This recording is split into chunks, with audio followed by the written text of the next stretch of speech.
Friends, welcome back. എൻ്റെ പുതിയൊരു വീഡിയോയിലേക്ക് എല്ലാവർക്കും സ്വാഗതം. അപ്പോൾ ഇതെൻ്റെ കയ്യിലൊരു ചാമ്പക്കൻ്റെ തൈയാണ് കേട്ടോ. ഇത് പണ്ടെപ്പോഴോ കുരു വീണിട്ട് അങ്ങനെ മുളച്ച് വന്നൊരു തൈയായിരുന്നു. ഇത് ഞാനിങ്ങനെ ഈ ഒരു നല്ല വെയിൽ കിട്ടുന്ന ഈ ഒരു ഭാഗത്ത് കുഴിച്ചിട്ടു. പിന്നെ ഞാൻ അതിൻ്റെ ഓരോ വളർച്ചയും എന്ന് പറഞ്ഞു കഴിഞ്ഞാൽ നമ്മൾ കിച്ചൺ വേസ്റ്റ് ഇട്ട് കൊടുത്തിട്ടായിരുന്നു കേട്ടോ. ഒരു സമയത്ത് അതൊന്ന് മുരടിച്ച് നിന്നിട്ടുണ്ടായിരുന്നു. അപ്പോൾ ഞാൻ നല്ല രീതിയിൽ സാഫൊക്കെ ഒഴിച്ച് കൊടുത്തിട്ട് പിന്നെ നല്ല രീതിയിൽ ഉഷാറായി തുടങ്ങി. പിന്നെ ഞാൻ ഈ കിച്ചൺ വേസ്റ്റ് ഫ്രൂട്ട്സിൻ്റെയും വെജിറ്റബിൾസിൻ്റെ ഒക്കെ തോലിട്ട് കൊടുത്തിട്ട് ഇപ്പം നല്ല രീതിയിൽ തന്നെ തളിരിലകളൊക്കെ വന്നിട്ട് പ്ലാന്റ് നല്ല ഉഷാറായിട്ട് നിൽക്കുന്നുണ്ട് കേട്ടോ. പക്ഷേ ഇതിൻ്റെ ഒരു പ്രശ്നം എന്താണെന്ന് വെച്ച് കഴിഞ്ഞാൽ ഫ്രണ്ട് ഭാഗത്ത് നമ്മൾ വീട്ടിൽ കയറി വരുന്ന ഫ്രണ്ട് ഭാഗത്താട്ടോ ഈ ഒരു മരം വെച്ചിട്ടുള്ളത്. അപ്പോൾ ഇങ്ങനെ നമ്മൾ ഈ ഫ്രൂട്ട്സിൻ്റെ വെജിറ്റബിൾസിൻ്റെ ഒക്കെ തോലൊക്കെ അവിടെ ഇട്ടിട്ട് ഇങ്ങനെ കൊടുക്കുന്ന സമയത്ത് ആ ഒരു ഭാഗത്തെ മണ്ണ് കണ്ടില്ലേ നിങ്ങൾ, വളരെയധികം വൃത്തികേടായിട്ട് നിൽക്കുകയാണ്. അപ്പോൾ നമുക്ക് ഈ ഒരു രീതിയിലൊരു ട്രിക്സ് നമ്മൾ ഉപയോഗിച്ച് കഴിഞ്ഞാൽ നമ്മുടെ മണ്ണൊന്നും കറുത്ത് പോകാത്ത രീതിയിൽ നമുക്ക് ഇതിൻ്റെ വേസ്റ്റിൻ്റെ ഒക്കെ ഒരു ഗുണം നമ്മുടെ പ്ലാന്റ്സിന് കിട്ടുകയും ചെയ്യും. എന്നാൽ അത് മണ്ണിലൊന്നും കിടന്നിട്ട് വൃത്തികേടാവുന്നില്ല. അപ്പോൾ അത് ഞാൻ ചെയ്തിട്ടുള്ളത് ഇതുപോലെ ഒരു പ്ലാസ്റ്റിക്കിൻ്റെ കുപ്പി എടുത്തിട്ട് അതിൻ്റെ മുകൾ ഭാഗം, അത് അടിഭാഗം ഒന്ന് മുറിച്ച് കൊടുത്തു. കുറച്ച് കണക്ഷൻ വെച്ചിട്ട്, മുഴുവനായിട്ടല്ല, കുറച്ച് കണക്ഷൻ വെച്ചിട്ട് മുറിച്ച് കൊടുത്തു. നമുക്ക് ഇങ്ങനെയും നമുക്ക് ചെയ്യാം. ഈ മേൽഭാഗം മുറിച്ചിട്ട് അടിഭാഗത്ത് നമ്മൾ നല്ല രീതിയിൽ തന്നെ ദ്വാരം ഇട്ട് കൊടുത്താൽ മതി. അതെന്തിനാന്ന് വെച്ച് കഴിഞ്ഞാൽ ആ ഒരു വേസ്റ്റിൻ്റെ വെള്ളം ഇറങ്ങാൻ വേണ്ടിയിട്ടാണ്. അതിൽ വെള്ളം നിന്ന് കഴിഞ്ഞാൽ പുഴുക്കളൊക്കെ ഉണ്ടാവും. അപ്പോൾ ആ ഒരു വെള്ളം നമ്മുടെ ചെടിക്ക് കിട്ടുകയും ചെയ്യും. ഈ ഒരു വേസ്റ്റ് ഒരു മാസം കഴിയുമ്പോഴത്തേക്കും അത് കമ്പോസ്റ്റായിട്ട് മാറുകയും ചെയ്യും. നമുക്ക് നമ്മുടെ മറ്റുള്ള ചെടികൾക്കൊക്കെ ഇട്ട് കൊടുക്കുകയും ചെയ്യാം. അപ്പം ഞാനിപ്പോൾ ആ ഒരു കുഴി എടുക്കുകയാണ്, ആ ഒരു കുപ്പി കുഴിച്ചിടാനായിട്ട്. നമുക്ക് നല്ല വലുപ്പമുള്ള കുപ്പിയൊക്കെ കിട്ടുകയാണെങ്കിൽ നമുക്ക് ഒരുപാട് വേസ്റ്റ്, അന്നന്ന് കിട്ടുന്ന വേസ്റ്റൊക്കെ നമുക്ക് ഒരുപാട് അതിൽ സ്റ്റോർ ചെയ്യാനായിട്ട് പറ്റും കേട്ടോ. ഇപ്പോൾ ഇതൊരു ചെറിയ കുപ്പിയാണ് എടുത്തിട്ടുള്ളത്, എങ്കിലും നമുക്കൊരു 2 ദിവസത്തെ വേസ്റ്റൊക്കെ ഇട്ട് കൊടുക്കുക.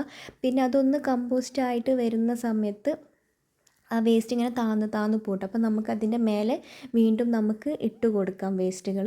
അപ്പോൾ നല്ല രീതിയിൽ കുറച്ച് താഴ്ത്തിയിട്ട് തന്നെ കുഴിച്ച് മൂടുക, അല്ലെങ്കിൽ ആ ഒരു കുപ്പി മറിയാത്ത രീതിയിൽ നല്ല ടൈറ്റാക്കിയിട്ട് തന്നെ നമ്മൾ കുഴി എടുക്കുക കേട്ടോ. അപ്പോൾ ആ കുഴിച്ച സമയത്ത് ആദ്യം കുഴിച്ചിട്ട വേസ്റ്റൊക്കെ പുറത്തേക്ക് വന്നതാണ് കേട്ടോ.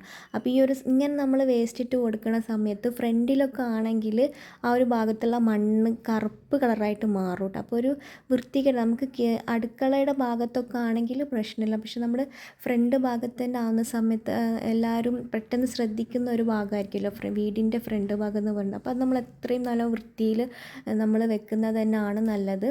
അത് കാണുന്ന നമുക്കും തന്നെ ഒരു ഇങ്ങനെ വൃത്തികേടാക്കി എടുക്കുമ്പോൾ നമുക്കും കാണുമ്പോൾ ഒരു ബുദ്ധിമുട്ടാണല്ലോ. അപ്പോൾ നമ്മൾ ഈ ഒരു രീതിയിൽ ചെയ്യുകയാണെങ്കിൽ നമ്മുടെ പ്ലാന്റ്സിന് അതിൻ്റെ വളം കിട്ടുകയും ചെയ്യും, എന്നാൽ അവിടെ വൃത്തികേടാവുന്നില്ല.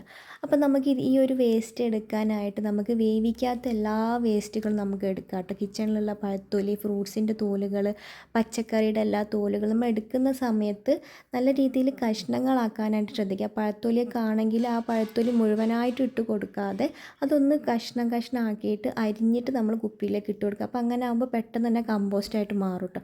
മുട്ടത്തോടൊക്കെ കഴിയുന്ന അത്രയും നല്ല രീതിയിൽ പൊടിച്ചിട്ട് നമ്മൾ ഇട്ട് കൊടുത്തു കഴിഞ്ഞാൽ പെട്ടെന്ന് തന്നെ കമ്പോസ്റ്റ് ആവും കേട്ടോ. നമ്മളങ്ങനെ പൊടിക്കാതെ അങ്ങനെ തന്നെ ഇട്ട് കഴിഞ്ഞാലും കമ്പോസ്റ്റ് ആയിക്കഴിഞ്ഞാലും ആ ഒരു മുട്ടത്തോടൊക്കെ ചിലപ്പോൾ അങ്ങനെ തന്നെ കിടക്കും. അപ്പോൾ നമ്മൾ കൈകൊണ്ട് നന്നായിട്ടൊന്ന് പൊടിച്ചിട്ട് ഇട്ട് കൊടുക്കുക. അങ്ങനെ ആകുന്ന സമയത്ത് പെട്ടെന്ന് തന്നെ കമ്പോസ്റ്റായിട്ട് മാറും. അല്ല നമ്മൾ മുട്ടത്തോടൊക്കെ അങ്ങനെ തന്നെ ഇട്ട് കൊടുക്കുകയാണെങ്കിൽ ഈ ഒരു വേസ്റ്റ് കമ്പോസ്റ്റ് ആയിട്ട് കഴിഞ്ഞാലും ആ മുട്ടത്തോടൊക്കെ അങ്ങനെ തന്നെ കിടക്കും. ഇനി നമ്മൾ ചെയ്യുന്നത് എന്താണെന്ന് വെച്ച് കഴിഞ്ഞാൽ ഇതിൻ്റെ മേലെ കുറച്ച് മണ്ണ് ഇട്ട് കൊടുക്കുക. മണ്ണോ ചകിരിച്ചോറോ എന്താണെന്ന് വെച്ചാൽ നമുക്ക് ഇട്ട് കൊടുക്കുക. അതെന്തിനാണെന്ന് വെച്ച് കഴിഞ്ഞാൽ പുഴുക്കളുടെ അല്ലെങ്കിൽ പ്രാണികളുടെ ഒക്കെ ശല്യം ഇല്ലാണ്ട് പെട്ടെന്ന് തന്നെ ഇതൊന്ന് കമ്പോസ്റ്റ് ആയിട്ട് കിട്ടാൻ വേണ്ടിയിട്ടാണ്. ഇതിൽ വെള്ളം നിന്ന് കഴിഞ്ഞാൽ തന്നെയാണ് പുഴുക്കളുടെ ശല്യമൊക്കെ ഉണ്ടാവുക. നമ്മൾ അടിയത്തെ മൂടി മാറ്റിയിട്ട് കുഴിച്ചിട്ടതുകൊണ്ട് തന്നെ മണ്ണിലേക്ക് അതിൻ്റെ വെള്ളം, വേസ്റ്റിൻ്റെ വെള്ളം അതിലേക്ക് ഇറങ്ങിക്കൊള്ളും കേട്ടോ.